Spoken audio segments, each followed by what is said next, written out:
All right. Hi everybody, I'm Allison Springer, a 3-day event rider. Thanks for coming out today. I flew out here just for you all. So how did it all begin? I think like most young girls, I was the little girl who fell in love with horses. And I think for most kids it's a disease. Once you fall, once you get hooked on horses, that's it. So as a young child, I was in kind of a big Barbie doll phase. I'm going to admit that right now. And I was also a thumb sucker. And in kindergarten, my folks were doing everything to get me to stop sucking my thumb. There was Tabasco sauce on my thumb. There was, whatever they had to do. And my dad talked to the dentist one day, and he said, well, have you tried to bribe her? And at the time, I was really on about wanting this Malibu Barbie, but the same day the bribe happened, I missed the school bus and went home with a neighbor who had a pony, and I fell in love. That's when the disease began. So when my dad asked me what it would take to get me to stop sucking my thumb and I wanted a pony, I still to this day remember his face. I mean, that was out of nowhere that came. So we did buy the neighbor's pony for $15 and knew nothing. My family knew nothing about horses. I remember getting my first package. It was like this Argentine saddle in bridle. It was kind of a plasticky bridle. And the way I rode is my mom would stand at one end of the field with a bucket of grain and my brother at the other. And we knew absolutely nothing, but we loved animals and we loved horses. And one of my brother's best friend's older sisters was in the pony club, and I think she came by one day and was like, these people really know nothing. And so fortunately, she led us to the pony club, which is how we learned how to everything. So the pony club saved my pony and really got my interest in everything. So I was blessed to grow up in the Midwest. I grew up in Illinois, Barrington, Illinois, and that has a great forest preserve system with trails and whatnot. So, the way I'd play with my friends after school is we just get on our ponies and go out and trail ride and have a blast. And I did everything as a kid. And, I fox hunted. Through Pony Club you do a little bit of everything. But I think riding out, being fox hunting, trail riding, eventing, that's the call to me, like cross-country riding, which is pretty amazing. And I really enjoyed listening to the last seminar where they were talking about this competitive trail ride. I'm thinking about all my horses and which ones would excel at that or not. And so I do a very different sort of high-energy trail riding. But so that's kind of my intro to horses. Uh-oh, somebody's trying to steal stuff. Are you trying to steal stuff that I think you should? So,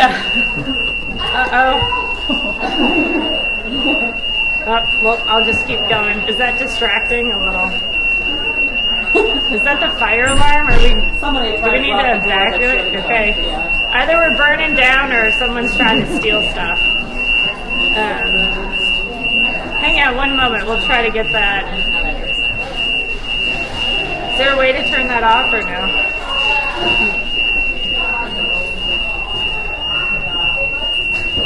Okay.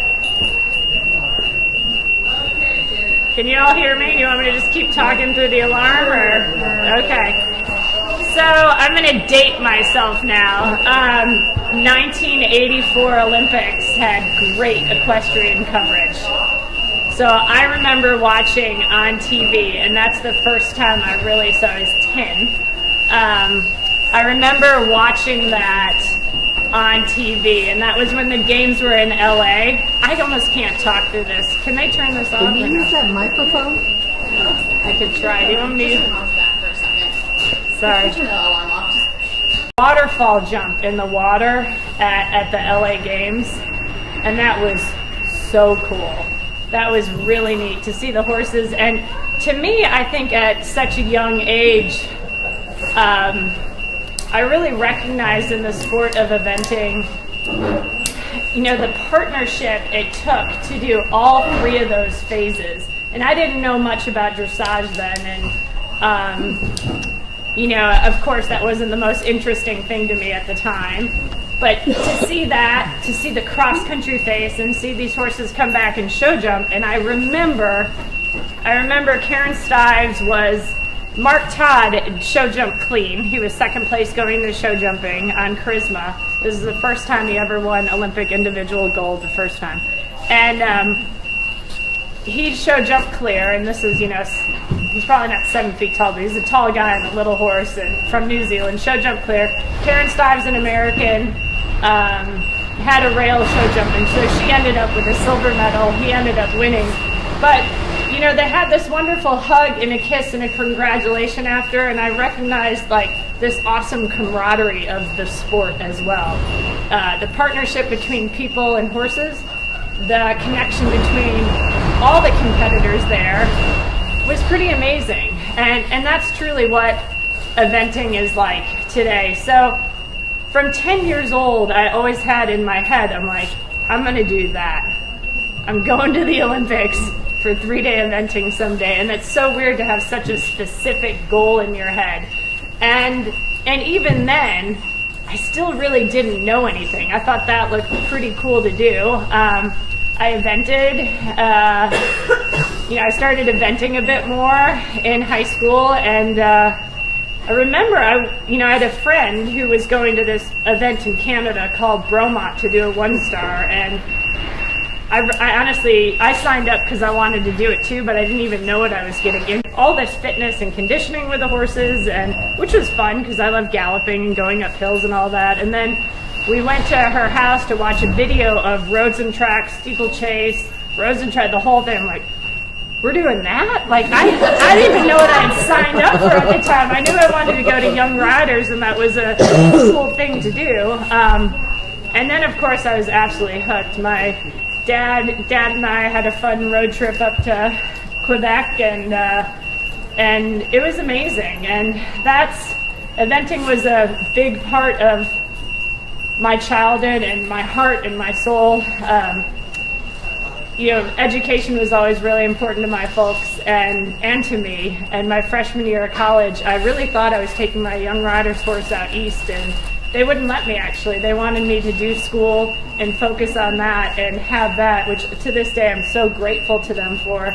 And so I did the college thing. Through college, there was a big break. I did eventually get a young thoroughbred while I was in school, but didn't really compete much till after I was done. And end of my senior year, I was a major, the Bowdoin major for poli-sci major is government and legal studies, and so I was interviewing for a pretty cool political job with Angus King, who was this guy who went to school in Maine, and I was in the final interview process, and things were looking good, and I had this young thoroughbred that I had bought named Diesel, who was looking pretty promising. Like, he was a great horse. And I already had in my mind these different events that I wanted to go to, and I was thinking about, well, I wonder if they're going to give me time off to go to that event, or to that event, and that event. And it wasn't that sort of job, and I remember calling my dad, I'm like, this is my dream. Like, this has been my life sort of thing. Like, I am young, I am brave, I am good at, like, I really feel like if I don't give this a go, I'll regret it. And I have a great education I knew I could do. So he gave me my blessing. I had to make it work. I had to make a business out of it. And for years, yeah, it was a struggle. I galloped racehorses, crack of dawn, you know. I rode my eventers, then I waitressed at night. I did this for a long time, and one time, you know, a few years into it, one time I remember calling him, like, I'm in North Carolina. I don't think I have enough gas money to get home, and he did for me. I mean, of course, my folks were always very, very supportive, but it was important that I made a go of it. And I think, you know, I'm blessed with a wonderful family that's taught me about, you know, work ethic and honesty and building good relationships with people. And I think that's a big part of actually making it in this sport, but really any sport in the equestrian world. I think a lot of people come into it, you know, when I hear people say, well, she's got a better horse, or she has this horse or that horse. I'm blessed to have some wonderful horses and sponsors now, but that was years and years and years of hard work and relationship building, and people watching you take care of your horses and make good decisions and see your determination and work through it all, and that's where I am today. And I feel, every single day I'm blessed with what I do. I enjoy, for a giggle, going to, Bowdoin has fun, alumni networking things in DC. I live near DC now, so it's interesting. So yeah, it's a bunch of lawyers and whatnot who have quote unquote real jobs, but it's fun to go. And I remember this one guy, I can't remember his name right now, but he was a pretty big guy in DC, speechwriter and all that, and well known and successful. And I remember asking, he's like, "Do you really enjoy what you do every single day?" I'm like, I mean, yeah, I do. I really enjoy working with the horses and the people I work with and all that. Yes, there's heartbreak with animals that you grow so fond of and attached to. Yeah, sometimes it sucks to fall off and get hurt. That's not always a fun day, but I still, it's still, I love what I do, and I think that's a blessing to have that gift in life, and I have been able to make a decent business of it now, which is good. So that's kind of how I got to where I am. I think most of you know probably my longest time partner is Arthur, my horse Arthur. I'm sure a lot of you know of him, and I bought him as I think it was beginning of his 5-year-old year. I bought him, and he's just a stunning athlete, beautiful horse, kind animal, just about the spookiest animal on the planet. I was kind of looking at some of this trail stuff they were doing. I'm like, damn, I'm gonna have a hard time doing some of this stuff with him. Though I've taken him around the world and have jumped these scariest fences. Like, there's not a horse I would rather be doing it on. He's such an amazing horse. I think horses that would excel at the highest level of eventing, they have to be pretty bloody. They have to want to gallop. I prefer a more sensitive horse that is going to be a bit more responsive to every little change in your body. That's a good thing. That's a challenging thing too, because as we know, horses don't really, they don't always decipher between intentional and unintentional communication from us. So, but I remember when I was trying him as a young horse, I'm like, gosh, and you kind of, with a horse, you always want to have, especially a young horse, if you're developing them, you're always looking for new horses to develop to the highest levels. And it's nice to know, okay, at some point you'll figure out, they got to want to do it. You can't make any horse do this, any sport, at the very highest level unless they truly want to and enjoy doing it.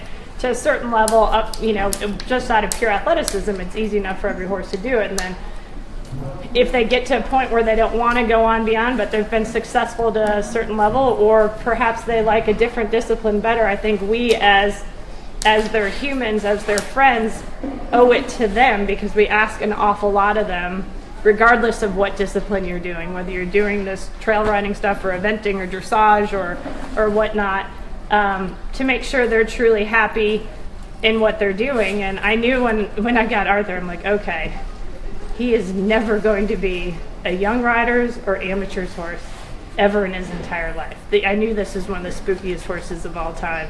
He was such an incredible athlete and had all this ability. It was really neat, and I just felt such a connection to him. And man, I remember getting him back to the farm.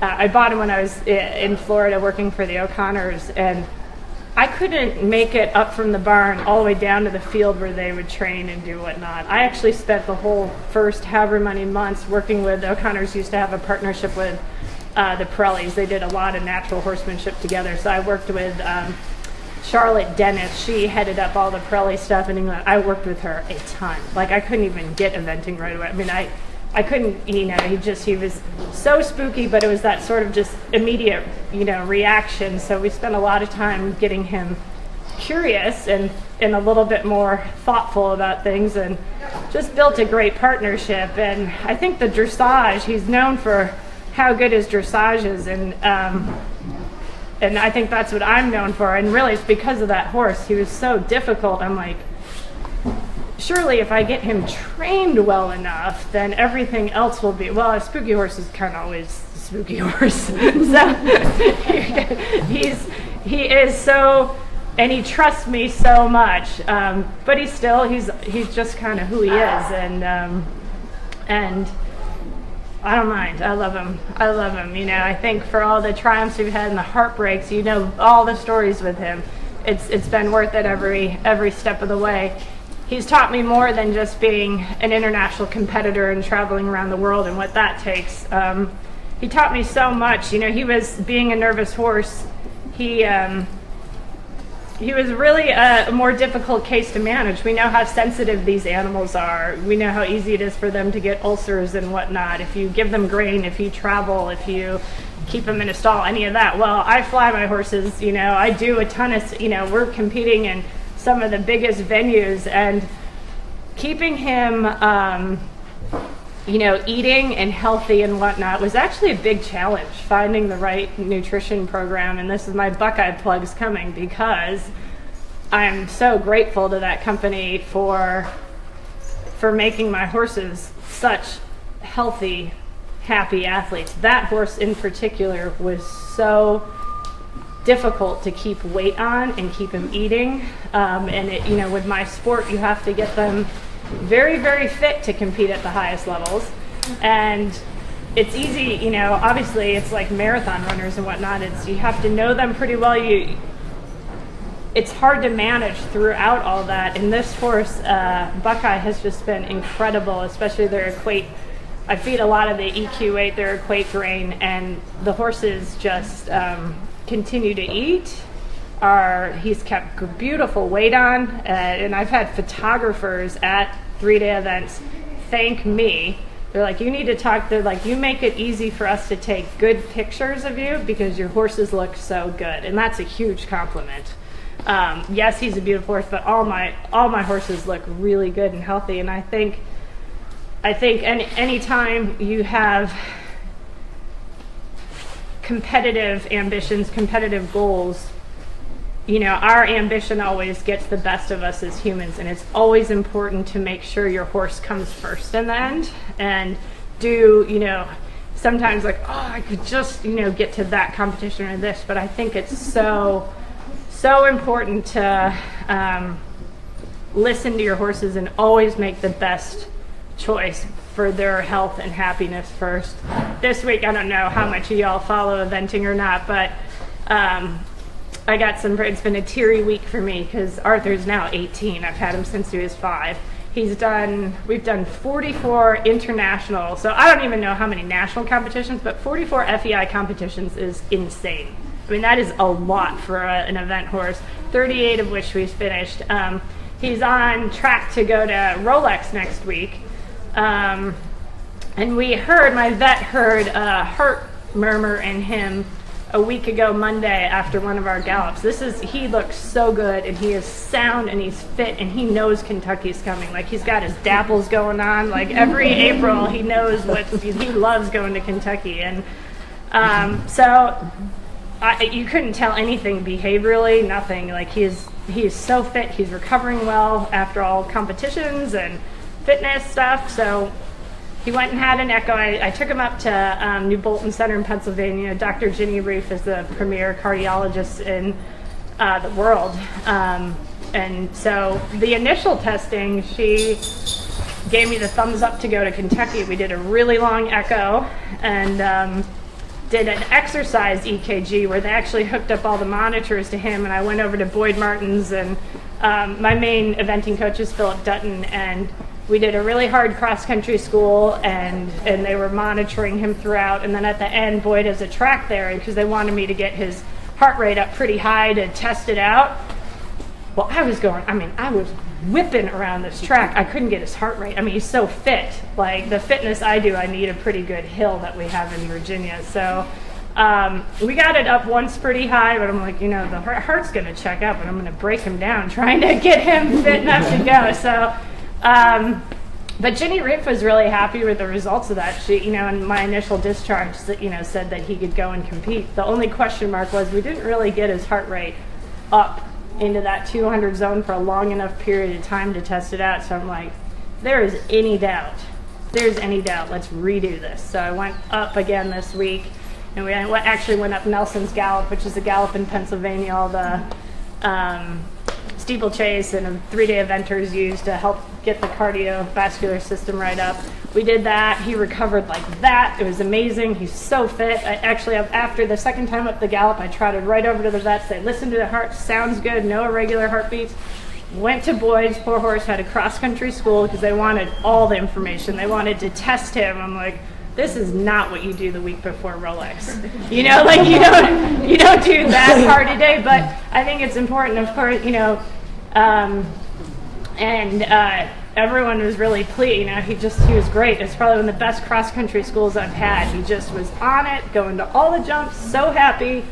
And I saw, when I got home late that night, I saw a text from Ginny Reef saying, could you call me as soon as you get home? And it's like, and she's like, I don't think you should go. There were just 2 separate times that he had a different sort of arrhythmia that they don't have enough information yet about 3-day horses, but it'd be similar to race horses. She's like, I think it's too much of a risk, and that was it. So Arthur, unfortunately, is not going to do cross country anymore. So I'm a little emotional about that, but man, I feel so blessed to have that horse in my life for so long and get to see him retire a fat, hairy, happy old man someday. So he's hopefully, I'm waiting approval from the ground jury next week. I'm hoping to be able to do the first jog, a dressage test, and that will be his retirement ride from eventing. So, which I think is very fitting because he's definitely,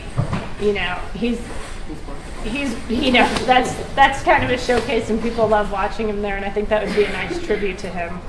So that's the story of Arthur, and a little bit of me. Does anybody have any questions, or do you guys want me to talk about anything else? There's so much in my crazy world I'm sure I could talk about. Do you guys want to hear about other horses I have? Other horses do you have coming up? Other horses, okay.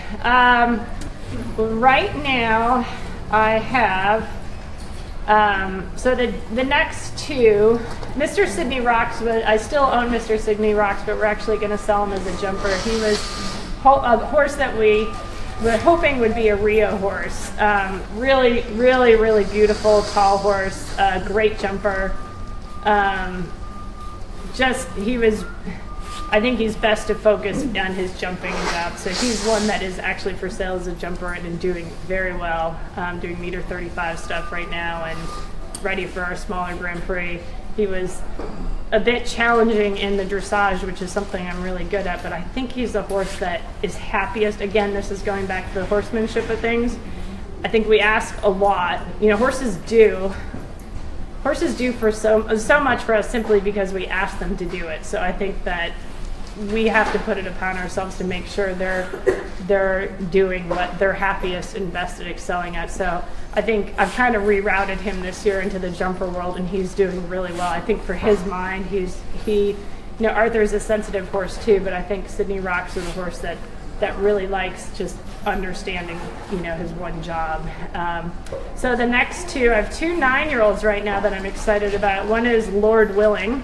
We call him Liam in the barn. He looks like a show pony. He's really fun. He is a super, super jumper. Horse that I can go really fast on, reliable in the dressage. He was a bit of a, I wouldn't say he was a failed amateur horse, but he was originally, as a young horse, he did not excel as being so he had some little naughty behaviors, which he doesn't have anymore. I'm really excited about him. I think he's going to be quite good. Fernhill Casano is a newer horse. Both Lord Willing and Fernhill Casano are 9-year-olds at the 2-star level. So they'll go to Bromont and do CCI 2-star at Bromont and hopefully be advanced at the end of the year. They're both incredible jumpers and really exciting horses. 7-year-old, I have a an American thoroughbred 7-year-old that is to die for. His name's Business Ben. He's by Artie Schiller out of a Danzig mare, so he's just like that varsity high school boy that knows he's so cool. Like, he's really neat. I think he was dreaming of cross country in the womb. Like, this horse is meant to gallop and jump. He's brave. I think he's gonna be. I can't wait to take him advanced. We're obviously years off of that. He's getting ready to move up to the intermediate level. I've had him since he was a 4-year-old. He was actually originally owned by the Zayats, who had American Pharaoh, and he was hurt as, I think, a 3-year-old, 2 or 3-year-old training. So he never raced, but he then ended up with emotions. And Andrew Motion lives in Middleburg, and Andrew and his wife rehabbed him and did a beautiful job with that. And his 4-year-old, I think they sent him to me in August to teach him to jump and see if he might want to be an event horse. I'm like, I just always from the first day or two, that horse did it right. He always got it jumping. He loves it. I think a month after I had him, I took him to a young event horse class, a 4-year-old class in Virginia. This is his first, recognized outing anywhere. And he got such a high score. He was qualified for the national championships, the young horse championships. So, okay, I'll take him to Fair Hill. So his first away show is Fair Hill International in Maryland with the 2- and 3-star championships. So this is huge. This is the first away show. The young horses had to do their dressage test in the main arena that is hard to do on a seasoned horse. And he was a little tense. He did the whole test. He didn't move as big as the warm bloods. And then the cross country and jumping phase, I had never done a drop into water. I didn't realize how hard the championships were going to be. There was so much that I was like, oh God. And Benny just did it all. And then we have to do a gallop portion, and the judges were like, we wanted to give him a 10. His gallop is unbelievable. He loved it. So he ended up 4th out of a huge class at his 2nd show ever, and that was the 4-year-old championship. So he's just kind of gone from strength to strength, and I'm really excited about him. I think those 3 are fantastic. I also have Clairvoya S. She is Dutch warm blood, beautiful mare. She recently won the first modified division. She's a 7-year-old. Different. It's interesting to have a warm blood and a thoroughbred at the same time because they have different strengths, and she's pretty extraordinary jumper and mover. Both of those are so young. And recently I was set Songline. Songline is a 13-year-old Trakehner. He was gelded in the last year. He went to 3-star in Germany with Andreas Dabowski and he was hurt, and then came over here to breed and was just hanging out in a field for a year, and they gelded him. And his owner, Gus Schickendans, who's in his 90s, absolutely loves this horse, and he remembers me. He remembers me and Arthur because we used to gallop at his farm years ago in Aiken, and I don't know how he just came looking for me this winter. And what he remembers and what is dear to him is so dear to him. And so, I used to sit and chat with him when I'd go an event, and I loved listening to his horse stories. And again, going back to just relationship building and what that means to people. And then it was interesting to have this man so many years later have such a fond memory of me and a love for his horse too. And he's like, I don't know what Songline can do, but I would love for this horse to event or do something. And so Songline did the modified. That was our first competition together, and he'll slowly come up. I don't know what he's only 13. He's a beautiful horse, and he's a gentleman. He's actually less studied than Benny, Business Ben, who's been gelded for years. But so those are the other horses right now. And just there's such a range of horses, but they're all really fun, and I look forward to riding them every day. Anything else? Yes. So if you're looking for a young prospect, or maybe not so young prospect, what do you look for, and what do you try to avoid? I think that's a great question, and it depends, of course, one, with what the individual is looking for. And one of my best friends and good sponsors, this woman Natalie Epstein, I've picked out a couple horses for her that are so good for her. It's important to really know what is totally suitable for you. I know you hear that all the time. For me, what do I pick? I think when I'm myself am picking out a horse, if I'm looking at a young horse, I know this sounds great. If it can't get from I don't care if somebody's taught it a lead change or not. If it can't easily get from one lead to the next, I'm not buying it. Okay, I know that sounds fun. It has to have good gaits, of course. It has to have conformation. Arthur's had such a long career. He's not an and I actually don't pick extravagant movers. I pick correct, efficient movers because to me, with all the galloping and fitness I do, I think that's important for their longevity. Whenever you have more extravagant movers, which I think they're harder on themselves with all the galloping fit to a certain level. I would maybe pick that out for a student at a lower level or adult amateur because the requirements of fitness and whatnot are not as great at the lower levels, and it would be easier for them to potentially be competitive in the first phase, which sets your score for the rest. But that's certainly the way they travel and move is important. And if you see Arthur move and trot and jog up, he's actually just a very efficient mover. He looks extraordinary in the dressage ring, but I think it's better to bring their movement out through strength over time and training. Arthur has a very, very good back and neck. I think there are more horses that have back and neck issues that you might not necessarily that's a big part of a horse's mechanics, and I think probably one of the reasons why he's had such a long career too. So those things for me as an eventer, because I think eventing is especially at the very highest level with the fitness required, with the speed and all that, they've got to have that, the makeup to have it be easy on them. So that's one thing. And the lead change thing with a young horse, you'll go in Ireland or they go, we haven't put changes, we don't work on it. A good horse gets from one lead to the next, right? If you're really struggling or if they're weird with that cross canter, you can, you know what I mean? If you're just cantering on and you turn right, I think that's a nicer base, and you hear that a lot with dressage instructors now. You're saying it's not just the training, but it's also the breeding. Yeah, but eventing's an equal opportunity sport. I'm not really great. I mean, I know Benny's bloodlines because he's a thoroughbred, and I kind of know a little bit more about that.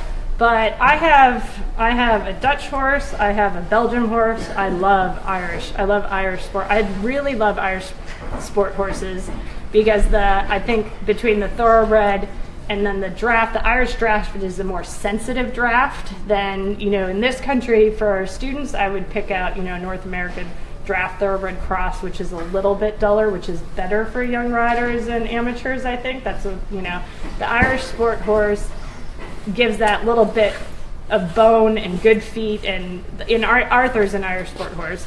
I had one of my great advanced horses was a registered paint. He was a horse that a client had. She was this is when I was still in Illinois. She came to me. She was a lawyer in Chicago, and so I kept the horse trained and would compete it a little, and she'd come out on the weekends. And I really never thought that horse would be anything more than a preliminary level horse. She was very, very, very busy with her work trying to make partners, so I kept competing in preliminary. It was kind of boring, and then I'm like, well, maybe I'll go intermediate if you. Yeah, take him intermediate, and he just handled it fine. And there was something about that horse. I took him to Radnor 2-star. Radnor's an event that is no more, but it's a big CCI 2-star out in Pennsylvania, which is very, very difficult. And that horse, there's something that went out, and he had such a heart for the sport. Yes, he was he was a leggy paint, but he was a registered paint, beautiful horse, and that he ended up being a great advanced horse. He loved the job and the sport that much. He wasn't a huge move or anything, but he could do the chain. He did it. He loved the sport. So I've had a range of horses. I have a bunch of Connemara ponies that I always have.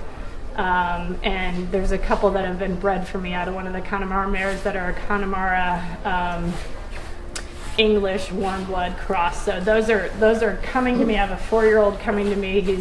Kathy Wishaw started him, and I'm really excited about him. But it doesn't have to be as, if they want to do it and they've got the mechanics to do it. I don't really care what breed they are. So it's interesting. And would I have ever gone and picked Spot? That's the registered paint I had competed.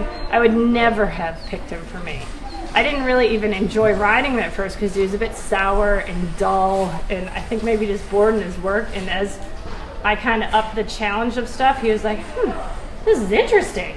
I really like this. And he just was awesome. He was so it's horses are so much like people too. I mean, there's some people that are totally yes people and wanting to figure it out. There's some people you meet and it's like everything's wrong in the world and I don't even want to try. You know what I mean? Like you've got horses are some are a lot more responsive, some are a little duller, and both of those are good. I prefer a bloodier sort of responsive horse. I would say that, but every horse is pretty trainable. I'd say Spot, I certainly had to train to be a little bit more reactive, but once he got the picture of what was going on, and he just absolutely, that was such a good example of a horse that just had that much heart and love for his job, that he just stepped up. So I don't know if that really answers your question or not, but anyone else?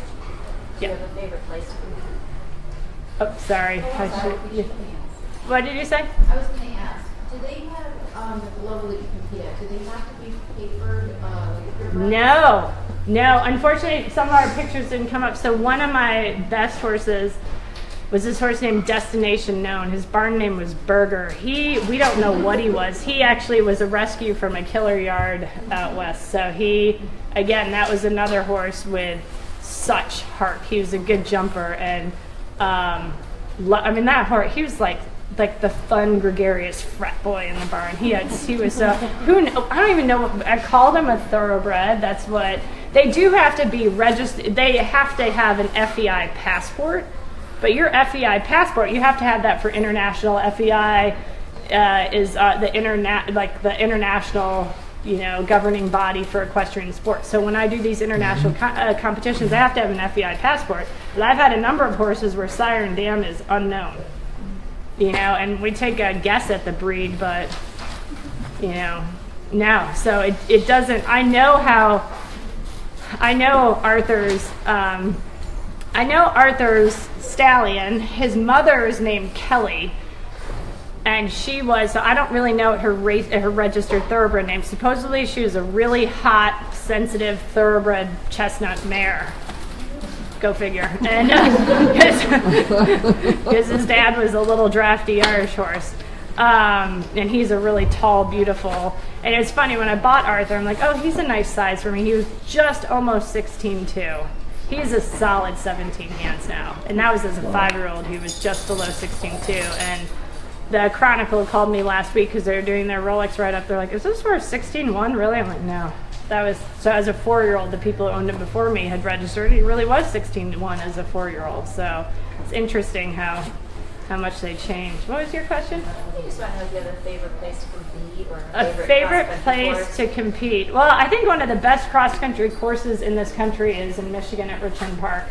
Outside of Rolex, of course, but you only get to, Rolex is amazing. Of course, everyone loves being at Rolex. Sometimes it's hard to truly, you enjoy Rolex the most when it's all over. The cross country is such a big effort and I think so many times, in their random draw order, Arthur's been at the very end of the division because it's actually a draw for dressage day. I don't know how random it always is, but I think it is random. But because I have been first before, but to wait all day to do the cross country is tough, and I've had to do that. But like Burley Weirdly, Arthur was a Burley horse, and Burley is probably the toughest 4-star in the world. And I always say you need a pair of adult diapers just to walk around that course.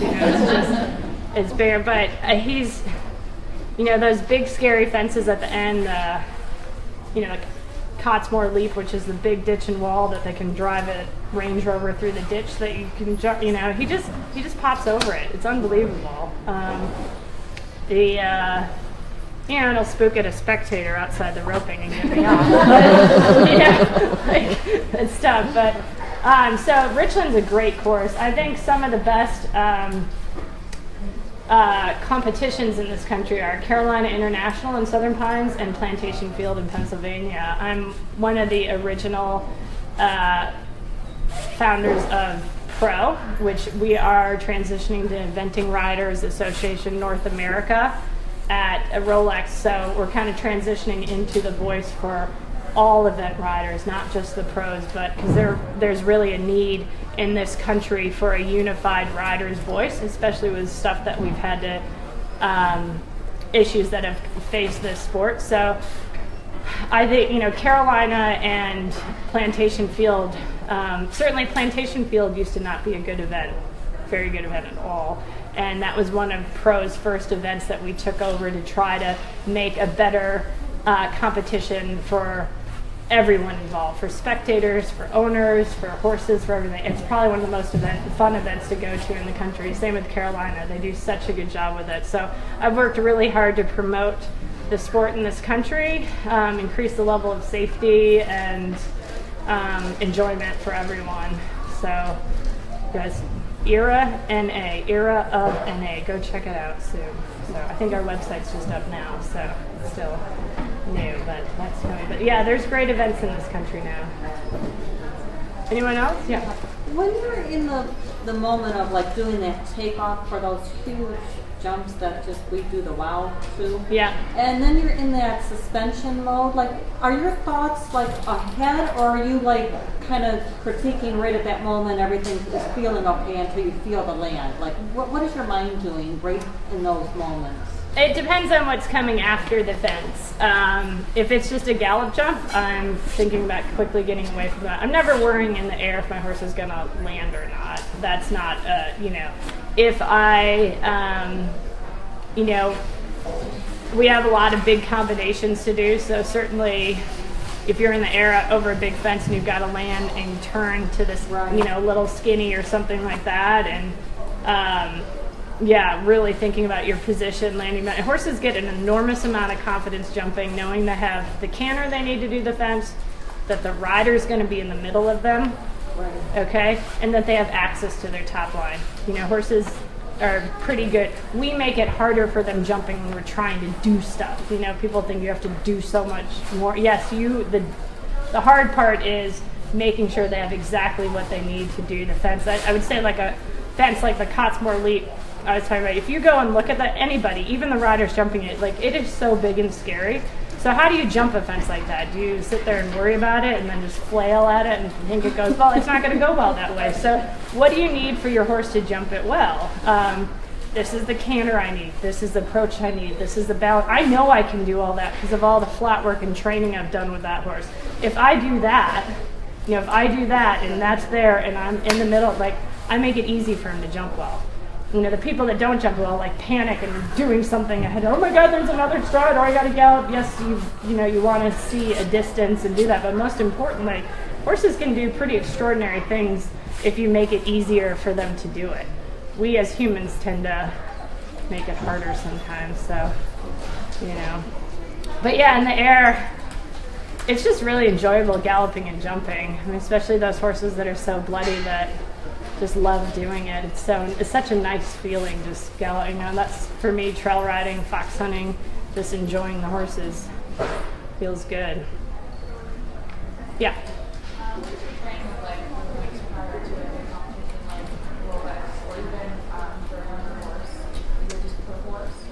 Yeah, it's pretty individual. I mean, you set goals for individual horses because they're at different levels. So they're going to do, a younger horse is probably going to do more competitions throughout the year because they need the exposure.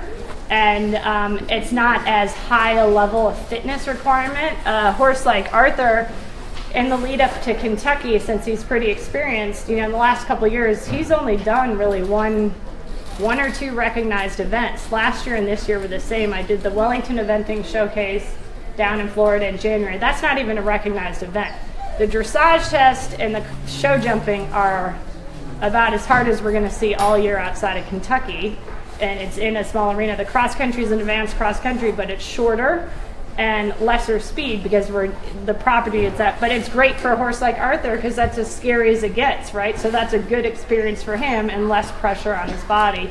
He goes to Carolina, and then always at the Fork. The last couple of years I've just done a combined test in preparation for this.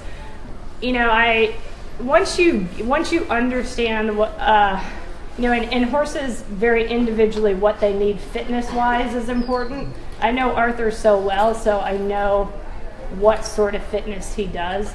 All my horses, regardless of age, do a lot of walking, and I'm in a pretty they hack out every day, they're trail riding every day. You're always building a nice base of support, and I think that's really enjoyable for them to be hacking out and in the countryside and relax. But that's a good base for them. They all do trot sets a couple times a week, again building up that base endurance. For the 2-star, 3-star, 4-star horses that are your higher, that are working towards the CCI. CCI would be your season championship. So the end of the spring, the end of the fall, those would be your big goals that you're building your fitness program up to.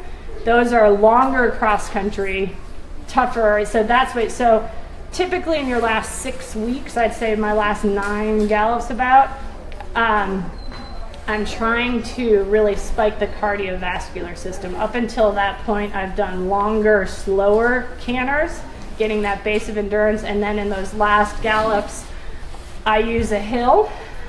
So they're not actually galloping. The hill I use in Virginia, it takes about 3 minutes to get up. Their heart rate's up over 200 for a solid minute and a half in it because it's steep enough.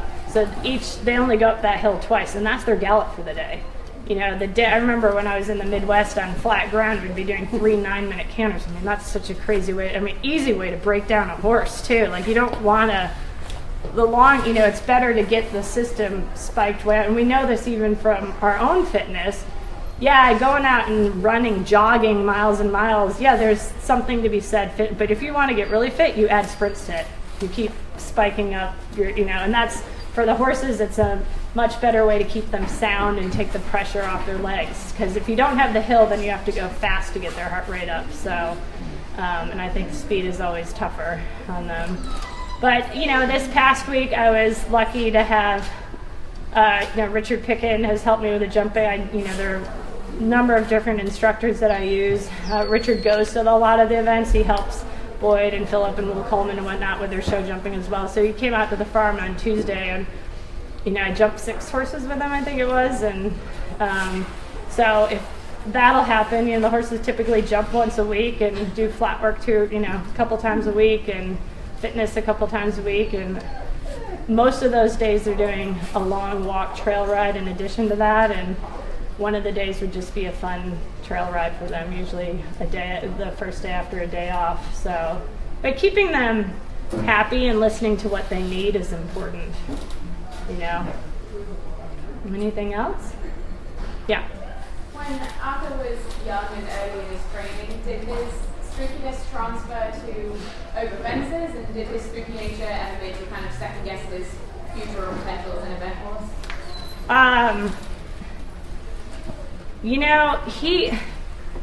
Most of the stuff is kind of around him, and it happens more at speed. Yes, he's really, certain jumps would absolutely set him off. I'm sure you've heard, Arthur he's been around for so long, he has so many stories. He, I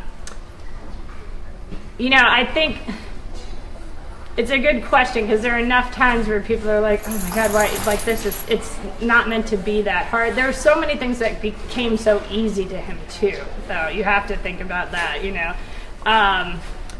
I think I always believed in him.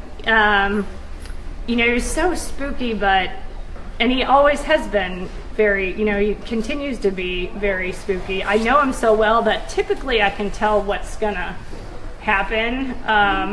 But like, you know, Carolina, I think it was 2 or 3 years ago, he had a great dressage. He show jumped beautifully. I was on the cross country phase, and I was going down this hill to the water jump, and I saw a little girl out. You know, she was over on the side. She wasn't anywhere near me, and she just stepped up against a tree like you should. And I saw her, but I never in a million years, never thought he'd spook at it. I kind of know some of the stuff he's going to spook at, so it doesn't look pretty galloping. But I sit down and kind of put my leg on. Come on.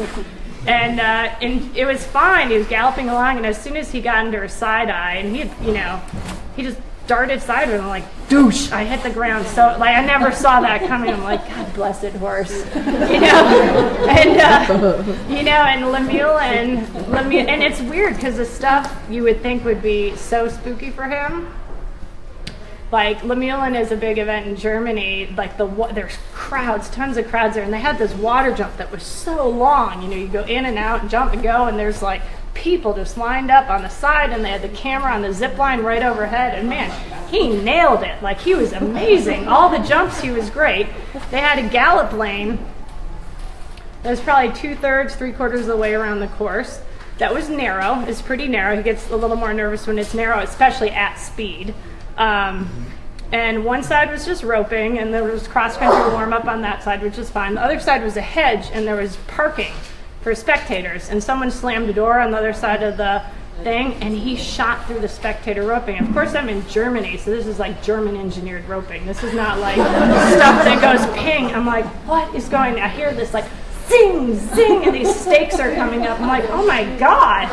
And we got, like, I slowed right down, and I got back in the lane, and he was fine. I looked at him, cantered, he was totally fine, and I finished the course. And he jumped clean. I had time faults because of the roping, but it was so odd. I'm like, is this gonna break? What's going on? Usually it just like has out, you know. So, so stuff like that. But I think that my early days when I had him, it was really great working with Charlotte Dennis, who was the Pirelli professional that was based with the O'Connors for a while. She's amazing. She's not aligned with, she does her own thing in England now, but she was just such good instructor and patience and correct training, and she always, she's I don't think I doubt it. I didn't doubt like other people did. No, I mean, there are things that were always a challenge, and to this day it's like, what do you do, in the indoor that we ride in every day, like, it'd be great, and he still has like the spook at like wherever those opening with the chair is. Like, come on, horse, like, But he's just about the sweetest animal on the planet. Like, he doesn't spook and do something nappy about it. It's like, I always say he's like the National Geographic horse. Like it's like alert the herd and flee. Like where the rest of the horses are like, no, Arthur, no, we're not, we're fine. Yeah. He's a loving horse. But now I think I've always, I think maybe too from my child, I would ride anything I could get my hands on. I don't think I had really easy horses growing up. I had really difficult horses. I mean, Bonfire was one of my first advanced horses. And he wasn't gelded or broke till he was like 7 or 8. I mean, I remember going, I could hardly, it's not a great example, but I could hardly get through a drink. I'm like, what the hell was I thinking? But he was a great jumper, and we had so much fun, and I think cross country is a fun thing to do. But he was a horse I did a lot of natural horsemanship stuff with, because he just, like, he didn't have any base of language to begin with anyway, so that was, he was a difficult one. And I don't know, I think I've always been patient, and I think I've just enjoyed the training process so much that I've never felt like I have to be this level by now. It's kind of like when they're ready to do it, I do it. And if they're not, you just keep training, and that's how you should be with horses. So I think it was always so rewarding training and riding him, and I always felt really honored just to be his rider. So I didn't doubt. I knew I had to make it work too, because like I said, he's never going to be an amateur young rider horse. Never. I knew that when he was 5. Like now and he's still to this day, like, there's not a second career for him there. So, we good? We have a drawing? Yeah, we're about out of time. Okay. So,